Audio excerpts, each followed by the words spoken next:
Buongiorno, benvenuti a questa terza puntata di questo breve corso di formazione sulla didattica del contatto,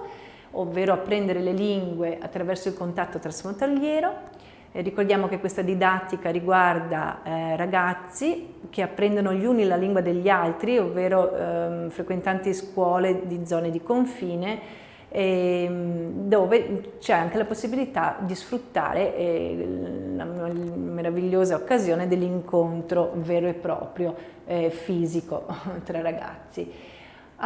Questa puntata è dedicata al significato di lingua del vicino. Le lingue del vicino sono veramente di difficile denominazione e vedremo anche che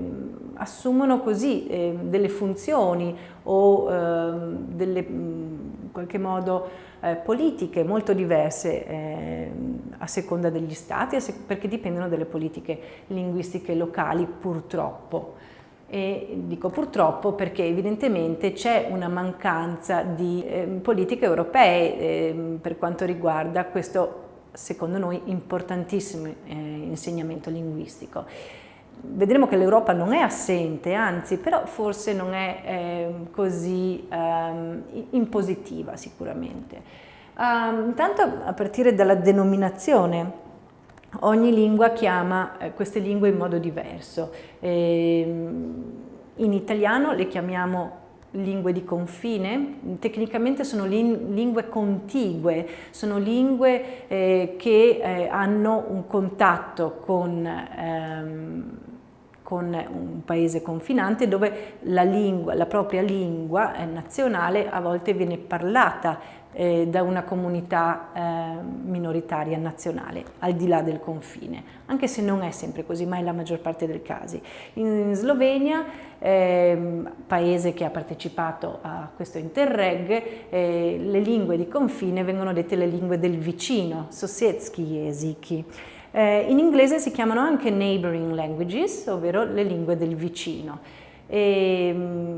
Ecco, se l'Europa parla di questa categoria linguistica, ne parla come neighboring languages e quindi a me piace sottolineare, sicuramente valorizza una situazione di relazione, perché quando ho un vicino ho una relazione con un vicino di casa. Ecco, sono lingue difficili le lingue del vicino, perché sono lingue legate a territori sicuramente combattuti, quelle dei confini, e i confini europei sono stati storicamente, sappiamo, in alcuni casi proprio devastati da situazioni di guerre. Questo confine, quello italo-sloveno, è un confine molto complesso, che ancora soffre di stigmatizzazioni della lingua di confine, soffre di politiche che hanno piuttosto tenuto lontane queste lingue dai curricula scolastici, almeno per esempio in Italia tuttora purtroppo, e quindi sono lingue che hanno necessità di attenzioni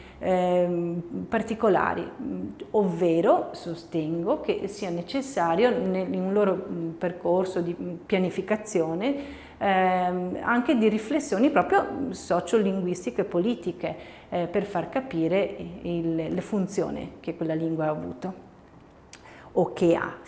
E quindi non sono lingue facili e spesso non sono neanche lingue che i ragazzi così apprendono con grande desiderio, non hanno grande prestigio linguistico. In questa zona confinaria, per esempio, sicuramente se andiamo a chiedere ai ragazzi la lingua che ritengono più utile, più interessante, ecco, non è proprio quella del vicino.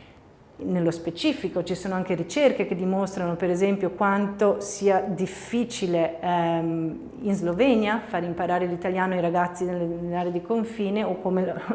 lo verifichiamo noi attraverso le ricerche o attraverso questi progetti, e come sia difficile, per esempio, imparare lo sloveno per i ragazzi italiani che non hanno neanche tanto la possibilità di impararlo perché solo poche scuole offrono questo insegnamento al momento. Quindi sono lingue su cui bisogna lavorare dal punto di vista motivazionale. Poi quando i ragazzi sono motivati sicuramente diventano lingue come tante altre, diventano uno strumento per fare qualcosa a cui i ragazzi si appassionano e quindi apprendono molto volentieri. Per ritornare alla nostra Europa, quella che dicevo che magari non ha ancora deciso come affrontare in modo più generale per tutte le situazioni di confine europeo, per quanto siano complesse e diverse tutte, diciamo così, ha emanato importanti raccomandazioni, e questo agli inizi degli anni 2000, però sono rimaste raccomandazioni. Tuttavia dentro queste raccomandazioni c'è per esempio il suggerimento, l'invito di insegnare le lingue di confine in tutte le istituzioni scolastiche, dalle scuole d'infanzia fino all'università. Questo proprio per permettere un contatto con il paese vicino, un contatto proficuo, dinamico, che possa far crescere sia dal punto di vista sociale ma anche economico, chiaramente, perché conoscere la lingua del vicino vuol dire poter, in modo disinvolto, poterci lavorare, poter affrontare qualsiasi problematica. Poi più nulla, ovvero appunto non c'è una legge specifica che regolamenta la presenza delle lingue di confine nelle scuole, delle aree confinarie, però per esempio c'è un importante documento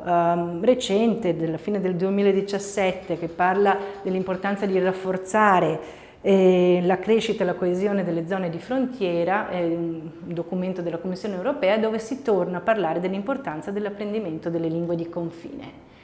E quindi noi speriamo, attraverso questa esperienza importante del progetto Educa 2 che ci ha permesso di realizzare questo modello e questa unità di apprendimento e didattica del contatto, che sia